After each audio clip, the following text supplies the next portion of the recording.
ഇന്ന് നിങ്ങളുടെ മുൻപിൽ പർവ്വതം പോലെ ഉയർന്നു നിൽക്കുന്ന എത്ര വലിയ പ്രശ്നമാണെങ്കിലും ദൈവം പറയുന്നു അതിനെ സമഭൂമിയാക്കി മാറ്റും, നിരപ്പാക്കി മാറ്റും. സ്വർഗത്തിൽ ദൈവത്തിന് അസാധ്യമായ ഒന്നുമില്ല. നിങ്ങളുടെ മുൻപിലുള്ള സകല ദുർഘടങ്ങളെയും നിരപ്പാക്കുവാൻ, പാതകളെ നിങ്ങൾക്ക് വേണ്ടി തുറന്നു തരുവാൻ, വഴികളെ നിങ്ങൾക്ക് വേണ്ടി വെട്ടിത്തുറക്കുവാൻ ദൈവം ശക്തനാണ്. ഇന്നത്തെ ശാലോം സന്ദേശത്തിൽ കർത്താവ് തരുന്ന ദൂത് സെക്കറിയ പ്രവാചകന്റെ പുസ്തകം 4-ാം അധ്യായം 6-7 വാക്യങ്ങളാണ്. അവൻ എന്നോട് ഉത്തരം പറഞ്ഞത് എന്തെന്നാൽ, സെരുബ്ബാബേലിനോടുള്ള യഹോവയുടെ അരുളപ്പാടാവിത്, സൈന്യത്താലല്ല ശക്തിയാലുമല്ല എന്റെ ആത്മാവനല്ല എത്രയെന്ന് യഹോവ അരുളി ചെയ്യുന്നു. അടുത്തത്, സെരുബ്ബാബേലിന് മുമ്പിലുള്ള മഹാപർവ്വതമേ നീ സമഭൂമിയായി തീരും, അതിന് കൃപ കൃപ എന്ന ആർപ്പോടുകൂടി അവൻ ആണിക്കല്ല് കയറ്റും. ഹല്ലേലൂയ. ഈ വചനം ഡയറക്റ്റ് ആയിട്ട് നിങ്ങളുടെ വിഷയത്തിലേക്കും നിങ്ങളുടെ കുടുംബത്തിലേക്കും നിങ്ങൾക്ക് മുൻപിൽ മാർഗതടസ്സമായി നിൽക്കുന്ന സകല പർവ്വത സമാനമായ പ്രശ്നങ്ങളിലേക്കും ദൈവം അയച്ചു തരികയാണ്. ആമേൻ. കൃപ കൃപ എന്ന ആർപ്പോടുകൂടി മഹാപർവ്വതത്തെ, പ്രശ്നങ്ങളെ ദൈവം മാറ്റി യഹോവയുടെ ആലയത്തിന്റെ മുകളിൽ ആണിക്കല്ല് കയറ്റുമെന്ന് പറഞ്ഞിരിക്കുന്ന പ്രവചനം നിങ്ങളിൽ നിറവേറട്ടെ. ഹല്ലേലൂയ.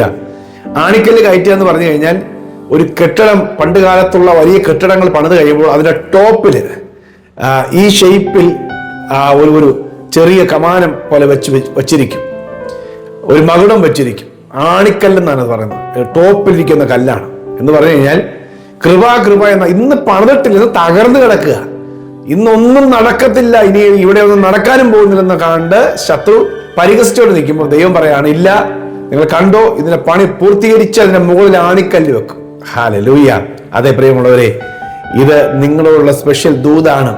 ഇനി ഒരു വഴിയും കാണില്ലെന്നും, ഇനി നീ മുന്നോട്ട് പോകയില്ലെന്നും, ഇതുകൊണ്ട് നിർത്തിക്കോ, തീർന്നു, ഓടിക്കോ എന്നൊക്കെ പിശാച് പറയുന്ന മേഖലയിൽ കർത്താവ് പറയുന്നു, നീ കൃപ എന്ന ആർപ്പോടുകൂടി നിന്റെ മുൻപിലുള്ള പ്രതിസന്ധികളെ, നിന്റെ മുമ്പിൽ തടസ്സമായിരിക്കുന്ന പ്രശ്നങ്ങളെ, കാലങ്ങളായി മുടങ്ങിക്കിടക്കുന്ന പണികളെ പൂർത്തീകരിച്ച് അതിന്റെ മുകളിൽ കൃപ പറഞ്ഞ ആണിക്കല്ല് വയറ്റുവെക്കുവാൻ ദൈവത്തിന്റെ ആത്മാവ് നിങ്ങളെ ശക്തീകരിക്കാൻ പോകുകയാണ്. യേശുവിന്റെ നാമത്തിൽ എങ്ങനെ നടക്കുന്നുള്ളതിന് കൃത്യമായ ആലോചന പരിശുദ്ധാത്മാവ് നൽകി. സൈന്യത്താലുമല്ല, ശക്തിയാലുമല്ല, നമ്മുടെ കഴിവിനാലോ വരുമാനത്താലോ, ഇനി ലോൺ എടുത്തിട്ടോ ആളുകൾ സഹായിച്ചോ അല്ല, ദൈവത്തിന്റെ ആത്മാവിനാൽ തന്നെ. ആമേൻ. ദൈവം നിങ്ങൾക്ക് വേണ്ടി കാര്യങ്ങളെ സാധ്യമാക്കി തരട്ടെ. ഹല്ലേലൂയ. യെശയ്യാ പ്രവാചകന്റെ പുസ്തകം 40-ാം അധ്യായം 3 മുതൽ 5 വരെയുള്ള വാക്യങ്ങൾ. ഈ വാക്യങ്ങളാണ് യേശുവിന് മുന്നോടിയായിട്ട് വന്ന യോഹന്നാൻ സ്നാപകൻ മരുഭൂമിയിൽ വിളിച്ചു പറയുകയാണ്. കേട്ടോ, ഒരുത്തൻ വിളിച്ചു പറയുന്നത്, മരുഭൂമിയിൽ യഹോവയ്ക്ക് വഴിയൊരുക്കുവിൻ, നിർജ്ജന പ്രദേശത്ത് നമ്മുടെ ദൈവത്തിനൊരു പെരുവഴി നിരപ്പാക്കുവിൻ. എല്ലാ താഴ്വരയും നികന്നും എല്ലാ മലയും കുന്നും താണും വരയണം, വളഞ്ഞത് ചൊവ്വായും ദുർഘടങ്ങൾ സമമായും തീരണം. യഹോവയുടെ മഹത്വം വെളിപ്പെടും, സകല ജഡവും ഒരുപോലെ അതിനെ കാണും. യഹോവയുടെ വായല്ലോ അരുളി ചെയ്യുന്നത്. ആമേൻ. ഹല്ലേലൂയ. നിങ്ങളുടെ വീട്ടിലേക്ക് ഒരു വഴി വെട്ടുക, നിങ്ങളുടെ കുടുംബത്തിലേക്ക് ദൈവത്തിന്റെ അത്ഭുതങ്ങൾ കയറി വരിക, അത് ദൈവത്തിന്റെ ആവശ്യമാണ്. ആമേൻ. അവിടെ എഴുതിയിരിക്കുന്ന വചനം, സകല മനുഷ്യരും സകല ജഡവും ഒരുപോലെ യഹോവയുടെ മഹത്വം വെളിപ്പെട്ടത് കാണും. യഹോവയുടെ മഹത്വം വഴിയില്ലാത്തടത്ത് വഴിയൊരുക്കി മഹത്വം വെളിപ്പെടുന്ന സകലരും കാണും. അതെ, ദൈവം നിങ്ങളുടെ ജീവിതത്തിലും നിങ്ങളുടെ കുടുംബത്തിലും ഈ ഒരു ദൂത് നിവർത്തിക്കട്ടെ. സകലരും കാണുന്ന രീതിയിൽ ദുർഘടങ്ങളെ ദൈവം നിരപ്പാക്കി നിർജ്ജന പ്രദേശത്ത് ദൈവത്തിന്റെ പുതിയ വഴി നിങ്ങളുടെ വീട്ടിലേക്ക് എത്തുവാൻ, ദൈവത്തിന്റെ വാഗ്ദത്തങ്ങൾ എത്തുവാൻ, ദൈവത്തിന്റെ വഴി എത്തുവാൻ. അതെ, യേശു നിങ്ങളുടെ വീട്ടിലേക്ക് വരുവാൻ യോഹന്നാൻ വഴി വെട്ടിയതുപോലെ യഹൂദന്മാരുടെ മതത്തിന്റെ വലിയ കോട്ടയ്ക്കകത്ത് പർവ്വതങ്ങൾ പൊങ്ങി നിൽക്കുന്നത് പോലെയുള്ള പരീക്ഷ ഭക്തന്മാരുടെ സംസ്കാരത്തിന്റെ അകത്തേക്ക് യോഹന്നാൻ സ്നാപകൻ ഇറങ്ങി വന്ന ദൈവപുത്രന് വേണ്ടി ഒരു വഴി വെട്ടി കൊടുക്കുകയായിരുന്നു. ഹല്ലേലൂയ. ദുർഘടങ്ങളെ നിരപ്പാക്കി, വളഞ്ഞത് ചൊവ്വാക്കി, നേരെയാക്കി, സ്ട്രെയിറ്റ് ആയിട്ട് ദൈവപുത്രന് വഴിയൊരുക്കി. നിങ്ങളുടെ വീട്ടിലേക്കുള്ള വഴിയാണ്, നിങ്ങളുടെ വിടുതലിന് വേണ്ടിയുള്ള വഴിയാണ്. ദൈവം അത് വെട്ടുകയാണ്. ഹല്ലേലൂയ. സകല ജനവും കാണുകെ ദൈവത്തിന്റെ മഹത്വം നിങ്ങളുടെ വീട്ടിലേക്ക് കടന്നു വരട്ടെ. ഹല്ലേലൂയ. ആമേൻ. സ്തോത്രം. യെശയ്യാ പ്രവാചകന്റെ പുസ്തകം 45-ാമത്തെ അധ്യായത്തിന്റെ 2-ാമത്തെ വാക്യത്തോടെ നിങ്ങൾ കേൾക്കുക. കോരശിനെ കുറിച്ച് പറയുക, ഞാൻ നിനക്ക് മുൻപായി ചെന്ന് ദുർഘടങ്ങളെ നിരപ്പാക്കുകയും താമ്രവാദികളെ തകർത്ത് ഇരുമ്പോടാമ്പലുകളെ ഖണ്ഡിച്ചു കളയുകയും ചെയ്യും. മുൻപായി ചെന്ന് ഞാൻ തകർത്ത് കളയും. ആമേൻ, ഹല്ലേലൂയ. ഒരു അവകാശം പ്രാപിക്കുവാൻ, ഒരു അധികാരം, ഒരു രാജ്യത്വം പ്രാപിക്കുവാൻ ദാര്യാവേശിന്റെ കയ്യിൽ നിന്ന് ഒരു വലിയ അധികാരം മേദ്യ പേർഷ്യ സാമ്രാജ്യത്തിൽ നിന്ന് പേർഷ്യൻ സാമ്രാജ്യം ഉടലെടുക്കുവാൻ കോരശനോട് പറയുകയാണ്, ഞാൻ നിനക്ക് മുമ്പായി ചെന്ന് താമ്രവാദികളെ തകർക്കും, പട്ടണവാതിലുകളൊക്കെ തുറക്കും, നീ ചെന്ന് പിടിച്ചുകൊള്ളുക, എന്നിട്ട് വേണം നീ ഇസ്രായേൽ ജനത്തിന് സ്വാതന്ത്ര്യം കൽപ്പിക്കുവാൻ. യെരൂശലേമിലേക്ക് മടങ്ങിപ്പോയി ആലയം പണിയാൻ കൽപ്പന കൊടുക്കേണ്ടത് കോരശ നീയാ.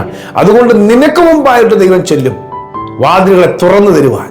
ഇന്ന് ഈ ദൂത് ഞാൻ പറയുമ്പോൾ തന്നെ നല്ല ഉറപ്പുണ്ട്, നിങ്ങളുടെ തലമുറയ്ക്ക് വേണ്ടി ദൈവം വാതിൽ തുറക്കുവാൻ ദൂതന്മാരെ അയച്ചിട്ടുണ്ട്. നിങ്ങളുടെ വിഷയത്തിൽ ദൈവം ഇടപെടുവാൻ, ആ രേഖകളെ അനുകൂലമാക്കുവാൻ ദൈവം ദൂതന്മാരെ മുൻപേ അയച്ചിട്ടുണ്ട്. എത്ര വലിയ ഇരുമ്പോടാമ്പലുകൾ കൊണ്ട് പൂട്ടിയതാണെങ്കിലും ലോക്കിട്ടതാണെങ്കിലും ദൈവം തന്റെ ദൂതനെ അയച്ച് ആമേൻ ഞാൻ നിനക്ക് മുമ്പായി ചെല്ലും. ദൈവം പറഞ്ഞു, ഞാൻ മുൻപായി ചെല്ലും. ഹല്ലേലൂയ. പത്രോസിന് വേണ്ടി കാരാഗൃഹത്തിൽ ഇറങ്ങി വന്ന് വാതിലുകൾ തുറന്ന് അവനെ പുറത്തു കൊണ്ടുവന്നതുപോലെ നിങ്ങൾക്ക് വേണ്ടി ദൈവം തുറക്കും. സൈന്യത്താലല്ല, ശക്തിയാലല്ല, ദൈവത്തിന്റെ ആത്മാവിനാൽ തന്നെ. ആമേൻ.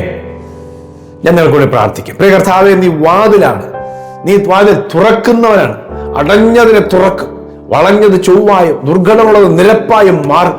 നിന്റെ യേശുവിന്റെ നാമത്തിൽ ഞങ്ങൾ പ്രാർത്ഥിക്കുമ്പോൾ ആ വാതിലുകൾ, വഴികൾ നിങ്ങളുടെ കർത്താവ് മക്കളുടെ വീട്ടിലേക്ക് വരുവാനായി കർത്താവ് വഴി വെട്ടിവെച്ച് യേശുവിന്റെ നാമത്തിൽ ആ വീട്ടിലേക്ക് വാതിലുകൾ വഴി തുറന്നു വരട്ടെ. ആമേൻ. അത്ഭുതങ്ങളുടെ വാതിലുകൾ തുറക്കട്ടെ. ദൈവത്തിന്റെ വഴി നിന്റെ മക്കൾക്ക് ഓപ്പണായി വരട്ടെ. അധികാരമുള്ള യേശുവിന്റെ നാമത്തിൽ. ആമേൻ, ഹല്ലേലൂയ. കർത്താവ് മുൻപേ ചെന്ന് പാതകളെ നിരപ്പാക്കുന്നതിനായി നന്ദി, വഴികളെ തുറന്നു കൊടുക്കുന്നതിനായി നന്ദി, അത്ഭുതങ്ങൾ ഇന്ന് സംഭവിക്കുന്നതിനായി നന്ദി. ഞങ്ങൾ യേശുവിന്റെ നാമത്തെ വിശ്വസിക്കുന്നു. അവിടുത്തെ വചനത്തിൽ ഇരിക്കുന്നത് പോലെ ദാവീദിന്റെ താക്കോൽ കൈവശമുള്ളവൻ, ആരും അടയ്ക്കാതെ വേണം തുറക്കുവാൻ അധികാരമുള്ളവൻ. കർത്താവേ, അവിടുന്ന് തുറക്കേണ്ടതിനായി പ്രാർത്ഥിക്കുന്നു. മരണത്തിന്റെയും പാതാളത്തിന്റെയും വരെ താക്കോൽ അവിടുത്തെ കയ്യിലുണ്ടല്ലോ, അവിടുന്ന് തുറക്കേണ്ടതിനായി പ്രാർത്ഥിക്കുന്നു. നിന്റെ മക്കൾക്ക് വേണ്ടി അത്ഭുതങ്ങളെ പ്രവർത്തിച്ചു കൊടുക്കും. നിന്റെ മഹത്വം സകല ജാതികളും കാണും. യേശുവിൻ നാമത്തിൽ തന്നെ. ആമേൻ, ആമേൻ. കർത്താവ് വലിയൊരു മഹത്വം നിങ്ങളിൽ വെളിപ്പെടുത്തുമാറാകട്ടെ. ദൈവത്തിന്റെ വഴികൾ നിങ്ങൾക്ക് വേണ്ടി തുറന്ന് ദൈവം തരട്ടെ. കുറെ പേർക്ക് സന്ദേശം ഷെയർ ചെയ്യണം. God bless you. Have A wonderful day.